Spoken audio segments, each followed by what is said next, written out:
দেখুন বন্ধুরা, খুব কম উপকরণ দিয়ে ভেন্ডি আলুর এই রেসিপিটি বানিয়েছি।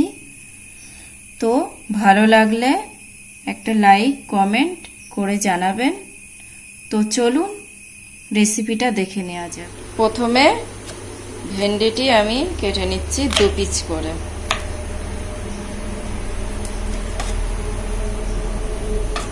দিয়ে দিচ্ছি সরিষার তেল,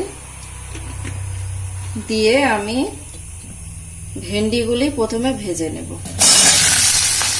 দেখুন ভেন্ডিটা আমার ভাজা হয়ে গেছে, এবারে আমি এটি নামিয়ে নেব। দেখুন বন্ধুরা, দিচ্ছি আমি সরিষার তেল, আর দিয়ে দিচ্ছি 5 ফোড়ন, তেজপাতা, পেঁয়াজের কুচি, দিয়ে দিচ্ছি লঙ্কার কুচি, দিয়ে দিচ্ছি আদা গ্রেট করে রেখেছিলাম, গ্রেট করা আদা আর গ্রেট করা রসুন, আর দিয়ে দিচ্ছি টমেটো কুচানো। মশলাটা আমার হালকা হালকা ভাজা হয়ে গেছে।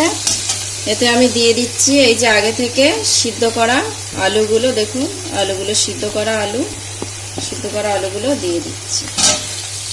দিয়ে দিচ্ছি হলুদ গুঁড়ো, দিয়ে দিচ্ছি অল্প পরিমাণে 1/2 টেবিল চামচ লঙ্কার গুঁড়ো, দিয়ে দিচ্ছি স্বাদ পরিমাণ মতন লবণ। মশলাগুলো ভাজার সময় গ্যাসের ফ্লেমটা স্লো রাখতে হবে, যাতে মশলাগুলো পুড়ে না যায়। দেখুন মশলাটা আমার ভাজা হয়ে গেছে। তো এবারে আমি দিয়ে দিচ্ছি ভেজে রাখা ভেন্ডিগুলো, জল। বন্ধুরা, 10 মিনিট পর আমি ফিরে এসেছি।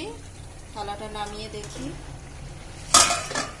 দেখুন রান্নাটা আমার একদম হয়ে গেছে।